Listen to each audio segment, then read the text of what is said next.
Fica Café, el podcast de CREAP España. Presenta Antonio San José. ¿Qué tal? Bienvenidos a una nueva edición de Fica Café, nuestro podcast para hablar de comunicación, aquello que más nos gusta y que más nos apasiona.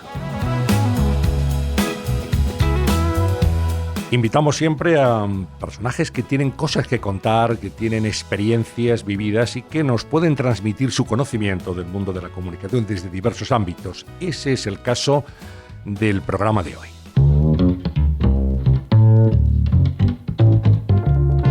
Vamos a hablar con Juan Francisco Polo Martín. Es periodista y profesional de la comunicación, doctor en comunicación por la Universidad Complutense de Madrid.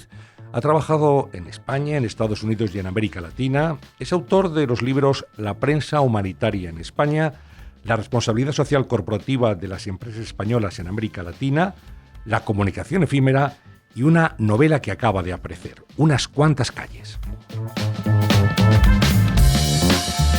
Francisco Polo es director general de Comunicación y Reputación Corporativa de Ferrovial.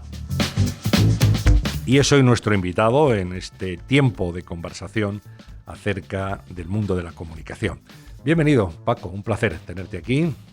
Pues muchas gracias, Antonio, bienvenido, bienvenido, bien hallado y muy buenos días y gracias por la invitación. Un placer. Bueno, tienes una novela muy reciente, acaba de aparecer, está todavía caliente, Unas cuantas calles, que es la vida de un domingo, de un día en un barrio de Madrid, el barrio de Arganzuela, que ahora vamos a situar a los oyentes que no sean de Madrid dónde está. Exacto. Y donde se narran las vivencias de una generación que además de alguna forma compartimos, jóvenes que estaban en un barrio de Madrid estudiando, viviendo las calles, yendo a los billares, escuchando rock, en fin, todo aquello que en los años 70 pues fue sin duda la vida de mucha gente que ahora nos está escuchando también. Así es lo que he intentado un poco reflejar, es esos años finales del franquismo y el surgimiento pues, de una generación, de una juventud, que yo creo que de alguna manera poco a poco fue un poco canalizando una nueva forma de pensar, una nueva forma de vivir y posiblemente una serie de aficiones, de gustos culturales y también sociales que emergieron en otros países anglosajones y que poco a poco pues fueron llegando en España y a veces de una manera un poco, si me atrevería a decir, en las alcantarillas o de alguna forma un poco clandestina. Sí, aparecen hasta sofás de Sky verde, que esto ya mucha gente le sonará al Pleistoceno inferior, ¿no? Sí. O a la serie Cuéntame. Pero y batas guateadas. Y batas guateadas, efectivamente, aquel tiempo. Bueno, hay mucha gente pues aprendió a vivir y a progresar, porque era un tiempo en el cual pues la gente estaba estudiando y anhelaba llegar a una profesión y ahí pues todos nos hicimos, ¿no? Nos convertimos en personas ya un poco más formales que en aquel tiempo de los billares, pero siempre se añora aquello, ¿verdad? No, se añora, además yo creo que, no sé en tu caso, porque como tú dices somos de la misma generación y de un entorno, llamémosle, social y urbano similar, yo creo que el barrio curtía mucho también, era una pequeña escuela de aprendizaje y también una escuela de vida donde se trababan pues un poco la arquitectura mental que luego muchos de nosotros fuimos desarrollando en la vida. Bueno, este libro, Unas cuantas calles, es tu primera novela. Sí, es mi primera novela porque, yo no sé si tú y yo que tenemos vidas relativamente paralelas, yo creo que los que sentimos un poco la vocación del periodismo, en mi caso desde muy joven, pues en buena medida era un poco por el amor que teníamos a la escritura, por el amor que teníamos a la literatura y yo creo que desde que, al menos en mi caso, desde que empezamos a andar en los caminos del periodismo, pues siempre tenías el anhelo de escribir una novela. Y yo la novela esta, pues la empecé a escribir hace ya bastantes años, porque soy un escritor de tardes de verano, de tardes de agosto. Una novela agosteña. Agosteña. El resto del año me cuesta más. Y en efecto, pues la he canalizado y es el fruto de este trabajo, digámoslo así. Sí, es que claro, hay una generación o varias de periodistas que cuando nos han preguntado ¿por qué estudié este periodismo? Porque me gustaba escribir. Es cierto. Luego, al final, algunos hemos transitado, aparte de por el periodismo escrito, por otros medios, por la radio, la televisión y la comunicación corporativa también, como es tu caso, ¿no? Bueno, y el libro anterior es La comunicación efímera, que este ya es un libro mucho más relacionado con el mundo de la transmisión de información a través de todos los canales, y donde tú dices que en este momento, Paco, hay más ruido que pensamiento. Sí, yo creo que, vamos, yo llevo dedicado, no sé si afortunadamente o desgraciadamente, porque créeme que sigo añorando el periodismo activo, que era mi auténtica vocación, pero como decía Buñuel, por razones alimentarias me decanté más por la comunicación profesional o corporativa, como queramos llamarlo, y yo llevaba pues tiempo pues con el anhelo o con el deseo de escribir una especie de libro dedicado al mundo de la comunicación. Primero barajé la idea de hacer una especie de manual sobre comunicación, creo que hay muchos en el mercado y todos bastante uniformes, y me incliné más pues por analizar el momento de la comunicación, que yo creo que es un momento de la comunicación que responde mucho al momento de la sociedad actual, y creo que es una sociedad, vamos, yo he leído los libros de Bauman, que creo que la refleja bastante bien, lo que él llama la vida líquida, y creo que es una sociedad donde todo, digamos, que adquiere poca corporidad, todo tiene poco poso y todo discurre muy rápido y suele dejar poca huella.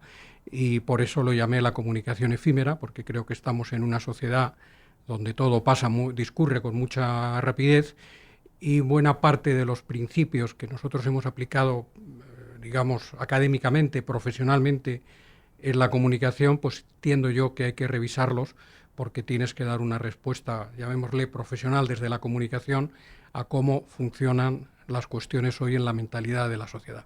Sí, en el prólogo, Manuel Campo Vidal dice que es la primera vez que conocía que alguien se hubiera referido a la comunicación con ese calificativo, efímera. Se ha hablado de la comunicación instantánea, de la comunicación líquida, de la comunicación, pero no efímera. Efectivamente, tú defiendes esa tesis. Y estamos en un mundo, además, digamos, donde lo que se valora más es el impresionismo en la información, ¿no? Nos quedamos en la espuma, pero es un periodismo quizá menos profundo, mucho más de sensaciones, de chispazos que tienen que ver con las nuevas narrativas, tanto audiovisuales como del mundo de Internet. Pues sí, yo creo que coincido plenamente con lo que tú dices. Creo que la transformación del periodismo, llamémosle, apoyados en los soportes tradicionales, hacia el mundo digital, pues nos está conduciendo un poco a esto. Yo creo que ya la imagen de que todos las hemos practicado y todos las hemos cultivado, de levantarte por la mañana, ir al kiosco, comprar 1, 2, 3 periódicos, sentarte, tomar un café, revisar los titulares, los articulistas, ver en profundidad qué escribían. Yo creo que todo eso prácticamente ha pasado a la historia, y hoy en día nos movemos todo a golpe de clic, que por supuesto las nuevas generaciones lo cultivan, pero yo creo que también los veteranos que venimos de aquello cada vez nos inclinamos más a eso, y prácticamente nos quedamos en el titular y en las 2 o 3 primeras líneas, y en rara vez pues se profundiza, se desciende y se abordan en profundidad los temas.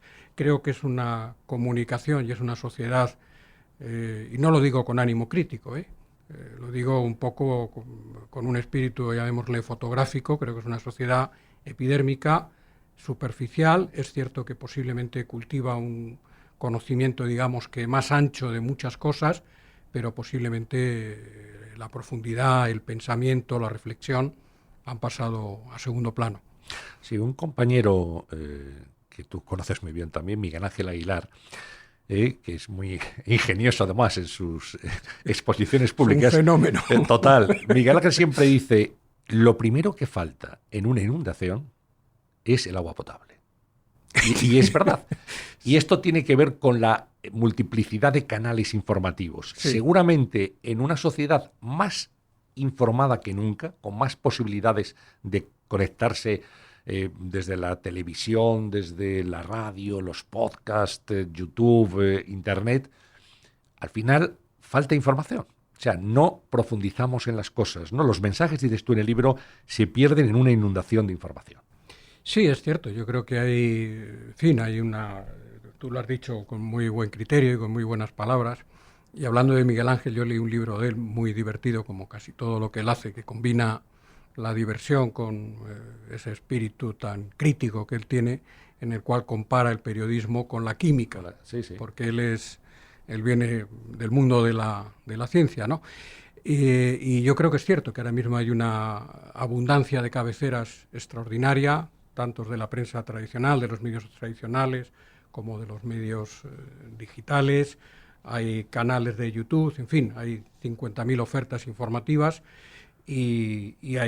pero posiblemente las cuestiones importantes no se abordan con la profundidad necesaria y con la profundidad debida.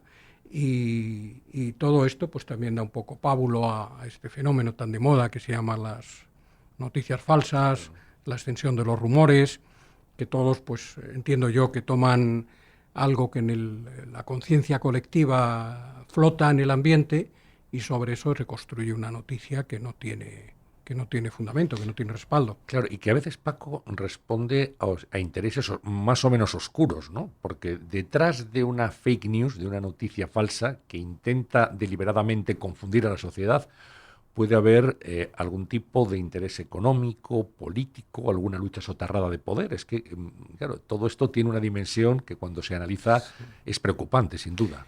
Eso tienes toda la razón, pero yo creo que además posiblemente lo singular de esto que tú estás contando es la viralización de esas fake news, porque tú que has sido y eres un periodista veterano, cuando uno trabaja en el ámbito del periodismo, en muchas ocasiones te intentan dar mercancía averiada o circulaban los rumores. Lo que ocurre que, claro, antes pues los medios eran, en fin, había muchas menos posibilidades, había muchas menos cabeceras y además todo discurría más despacio.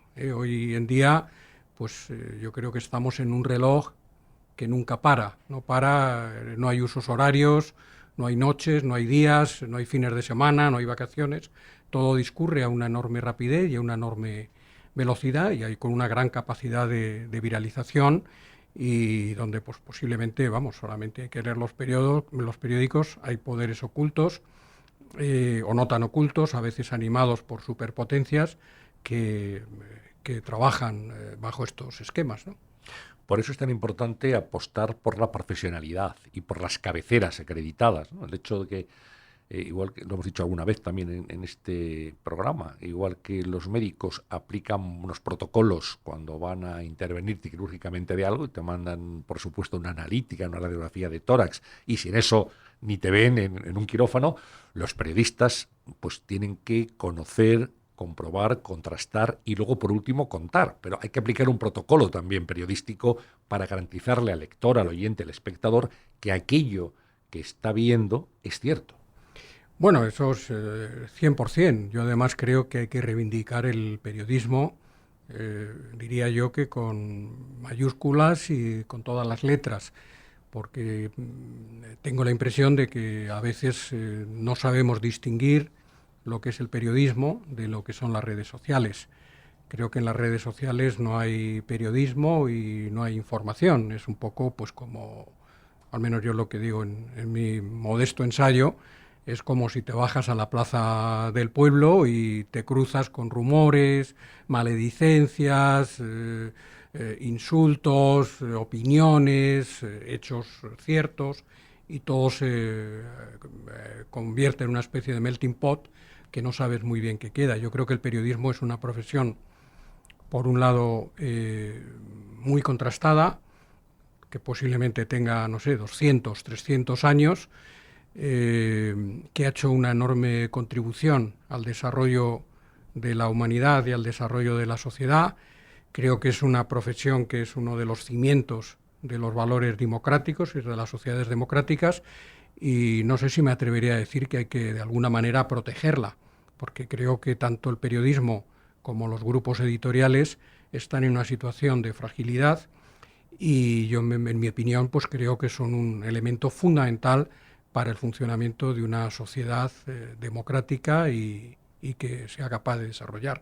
Creo que uno de los grandes riesgos que hay hoy, en este punto que estamos hablando, es que hoy en día pues, las empresas periodísticas, las editoriales, no tienen la solvencia financiera que han tenido históricamente y en consecuencia esa falta de solidez, de músculo financiero, de músculo empresarial, pues les sitúa digamos, en el juego de intereses que hay en la sociedad, pues con una posición de fragilidad que desgraciadamente cada vez se va debilitando más. Y en este ecosistema, Paco, ¿qué papel juega y cómo está la comunicación corporativa? ¿Cómo la vives tú? Bueno, yo creo que la comunicación corporativa ha ido adquiriendo al cabo de los años pues un enorme peso. Estamos aquí hablando un poco entre amigos, yo creo que yo llevo como más de 30 años dedicado a esto y posiblemente aquí en Madrid soy, junto con otros 2 o 3, el decano de los más veteranos que nos hemos ido ganando la vida haciendo este tipo de trabajo. Entonces yo creo que ha ido ganando un enorme peso. Ha ido ganando peso posiblemente a medida que el espacio que ocupaba antes en el mundo de la comunicación y en el mundo de las empresas, las relaciones con medios han ido perdiendo posiblemente espacio, sí han ido ensanchándose mucho las funciones de la comunicación corporativa en el seno de una compañía y hoy en día, pues, en cualquier empresa, te puedo hablar por al menos de Ferrovial, pues dentro de lo que es del departamento de comunicación, se atienden a las relaciones con los medios de comunicación, se atiende todo eso que pudiera llamar el posicionamiento, los mensajes, se atiende la comunicación digital, se atiende la responsabilidad social corporativa, nos ocupamos también de la marca, de todos los atributos de la marca, del cuidado de la marca, del diseño gráfico, de las publicaciones, de los asuntos públicos, de las relaciones con los gobiernos, es decir, el abanico de actividades que hoy en día, de funciones que hoy en día tiene la comunicación corporativa en el seno de las empresas es muy superior que el que tenía hace 15 o 20 años, donde en buena medida estaba muy limitado a lo que eran las relaciones con los medios. Y luego, pues hoy en día yo creo que cualquier empresa considera que tener una buena relación con el mercado, basada en la transparencia, basada en la consistencia, pues es fundamental, porque los mercados, los inversores, la sociedad cada vez es más demandante para esa tipología de empresa. Escuchas Fica Café, el podcast de CREAP España. Transparencia, honestidad, no mentir nunca, estar siempre al lado de los periodistas para suministrar la información que puedan requerir. Estos son requisitos fundamentales para ejercer la comunicación corporativa y para ser creíble. Yo creo que sí, yo diría que la función un poco nuestra del profesional de la comunicación dentro de una empresa o incluso dentro de una consultora, como es en el caso de CREAP, de alguna manera somos el puente entre la empresa y en este caso, atendiendo a tus palabras, del periodismo. Y tenemos que entender, por un lado, las necesidades del periodismo, que no son otras que las necesidades de algún elemento de la sociedad, porque el periodismo no deja de ser un vehículo de la formación de la opinión pública. Y tenemos que hacer un poco de puente de eso junto con las necesidades que tiene la empresa de contar sus mensajes, de contar sus posicionamientos, de contar sus logros. Para eso es mejor haber ejercido el periodismo previamente, el periodismo activo, porque aquí hay un debate en el sector, como tú sabes bien. Dice, hombre, es muy importante haber sido profesional de los medios de comunicación para luego, desde la comunicación corporativa, entender muy bien cuáles son sus necesidades. Otras personas dicen, bueno, no es un requisito imprescindible, pero quizás es conveniente. Yo creo que cada uno somos hijos de nuestra trayectoria y yo vengo del periodismo y creo que es importante o me parece muy conveniente el que en el mundo de la comunicación haya personas que hayan conocido, por un lado te diría yo que académicamente la comunicación, que tengan un soporte académico en el ámbito de la comunicación y entiendo yo que también profesional, pero es cierto que por distintas razones hay dedicados al mundo de la comunicación corporativa y lo hacen con excelente nota, personas que han tenido un recorrido distinto. El otro día me decía un profesor de una universidad madrileña que cuando en primero de carrera pregunta ahora a sus alumnos qué quieren ser de mayores cuando se licencien, que una gran parte, una mayoría significativa, dicen que quieren dedicarse al mundo de la comunicación corporativa. Y esto les parece a los profesores de periodismo algo nuevo, un fenómeno nuevo, porque hace unos cuantos años, claro, no estaba tan desarrollada la profesión en este ámbito como está ahora, y quizá no formaba parte del imaginario de los estudiantes, ¿no? Pero ahora es una opción que tiene una aceptación, digamos, mayoritaria en buena parte de los estudiantes de periodismo. Sí, yo creo que además no me extraña, porque por un lado hay oportunidades de salidas profesionales y luego yo creo que es una actividad que profesional, intelectualmente es muy atractiva, es muy enriquecedora. Y además, pues, al menos te hablo un poco por la experiencia que yo he tenido, te permite acceder a campos de conocimiento, a campos de experiencia que obviamente el periodismo solo no te lo da, que a veces, pues, por un lado están en el terreno de lo que es la gestión de un negocio, de conocer una industria, pero también pues necesitas adquirir unos conocimientos, llamémosle jurídicos, financieros, que normalmente no los encuentras en el periodismo. Y luego hay otro aspecto, Antonio, que yo creo que, vamos, disculpa un poco la expresión, pero que pone mucho, que es el hecho de que de alguna manera pues tú determinas los periódicos del día siguiente. Si eres capaz de gestionar esa información, no sé, con experiencia, con inteligencia, conociendo un poco las herramientas del oficio, pues sabes que lo que tú estás cocinando hoy, al día siguiente es el plato que van a servir los periódicos. Claro. ¿Qué le diría Francisco Polo a un estudiante de periodismo que ahora nos está escuchando en el podcast y que, bueno, le gusta la comunicación y quiere dedicarse a este negocio de la comunicación corporativa? ¿Cuál sería un poco tu recomendación para ese estudiante? ¿Qué Pues tendría que voy a hacer? darte dos o tres cosas muy básicas y muy elementales, ¿eh? Yo lo primero que le diría es algo que me parece fundamental y que creo que muchos de ellos, muchos jóvenes, no practican, que es que lean muchos periódicos, lean muchas revistas, escuchen mucha radio y vean mucha televisión.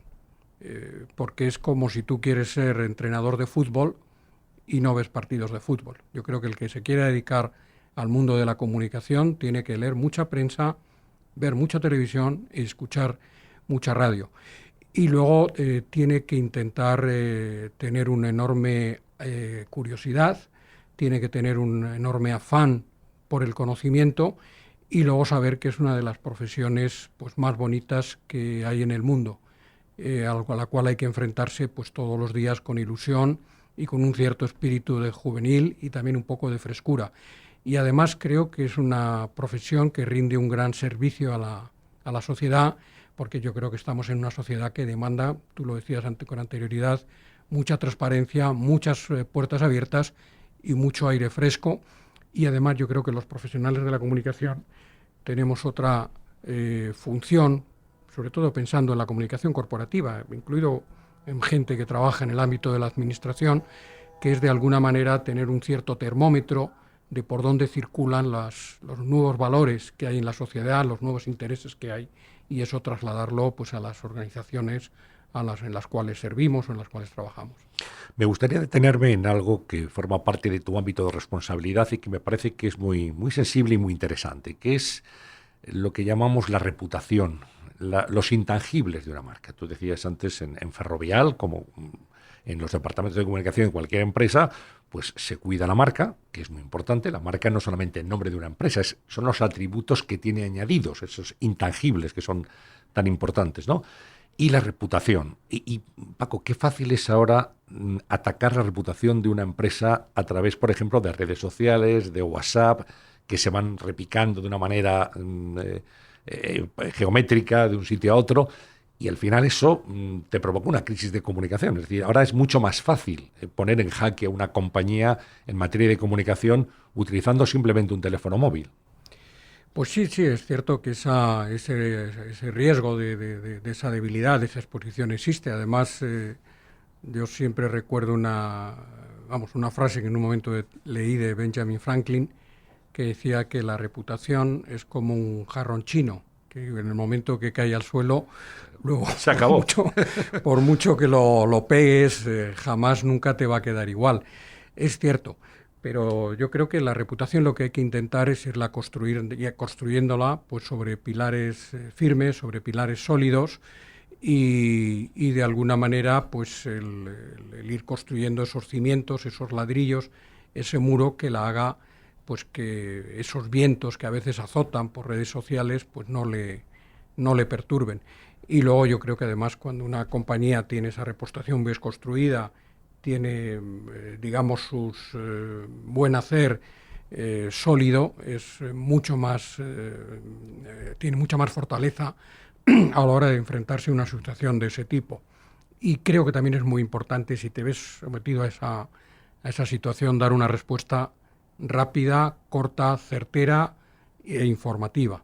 Una alerta temprana, hay que responder inmediatamente, porque quien toma la iniciativa es el que al final pues termina ganando esa batalla cuando se plantea una crisis de comunicación, ¿no? Con transparencia, con honestidad, pero también con rapidez. ¿A cuántas crisis te has enfrentado en tu vida profesional, Paco? Pues yo es que ya soy muy mayor de lo que llamamos de crisis, crisis se entiende técnicamente de crisis, comunicación de crisis corporativa.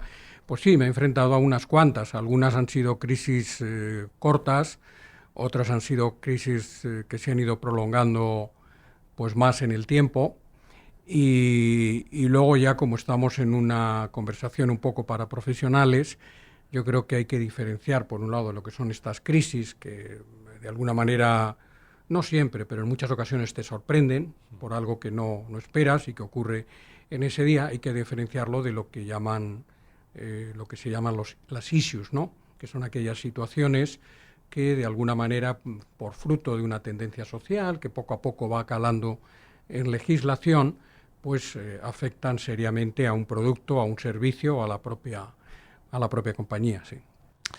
La sociedad, escribes en tu libro, se ha convertido en una especie de ámbito, de espacio donde la comunicación es un espectáculo de la noticia. Bueno, yo creo que esto es evidente. Tú además que has trabajado mucho en radio y posiblemente más en televisión, verás que hoy en día ya Debord escribió La sociedad del espectáculo y hay un libro que ahora mismo no recuerdo el título, de Vargas Llosa, que yo lo reflejo en el libro, creo que se llama La cultura del espectáculo. Es un ensayo que hizo él, que lo recomiendo vivamente, porque es muy brillante, en el cual se plantea con claridad que hoy en día todo lo que es el mundo de la comunicación, el mundo del mensaje político, empresarial, todo se ha rodeado de lo que es un poco los atributos del espectáculo, del show, de la brillantez, de la apariencia, y más que del sustrato. Y todo eso pues responde un poco a ese mismo criterio de que todo tiene detrás un cierto efectismo, una cierta fuego artificial, pero que detrás de todo eso posiblemente falta lo que hemos aprendido en los clásicos, ¿no? Que es el reposo, que es la reflexión, que es la alternativa, que es esa palabra que quizá hoy en día que está un poco en desuso de la ideología, tenga cada uno la que tenga, los valores que la cimienten.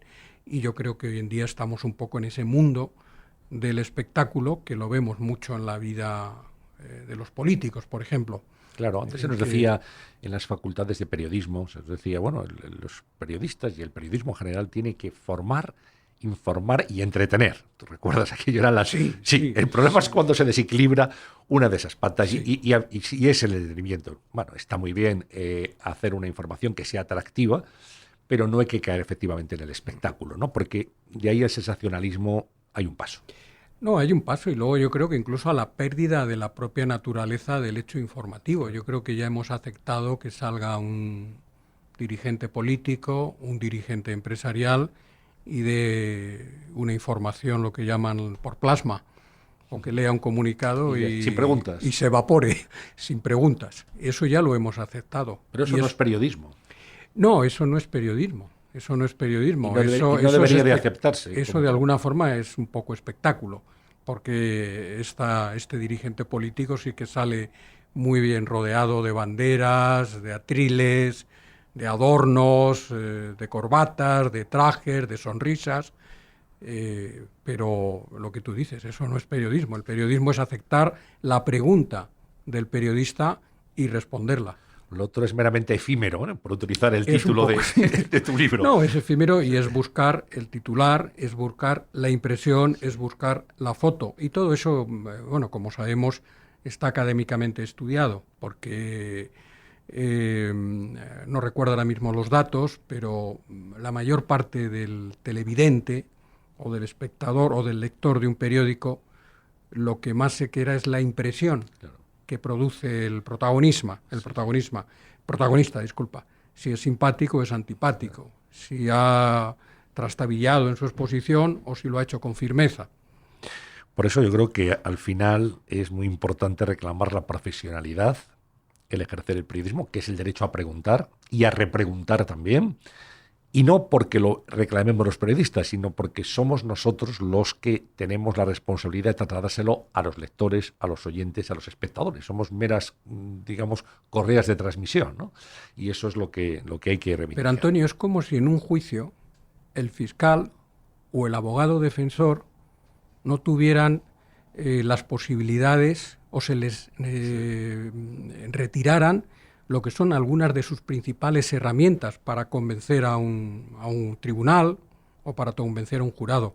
Y yo creo que como tú indicabas, una de las principales herramientas que tiene el periodismo es la pregunta y la repregunta y poner en una situación, llamémosle, no embarazosa, porque no es la palabra, pero sí la necesidad de que se ofrezca una explicación mediante un dato, mediante un hecho o mediante una opinión. Claro, controlar, Paco, al poder político, al poder económico, es control, la función de control que nosotros estamos ahí como depositarios de la sociedad. Ese es el papel, ¿no? Así es. Bueno, me gustaría terminar simplemente hablando en qué estáis en Ferrovial en este momento, cuáles son tus retos en este momento en la compañía y antes de poner el punto final a esta conversación.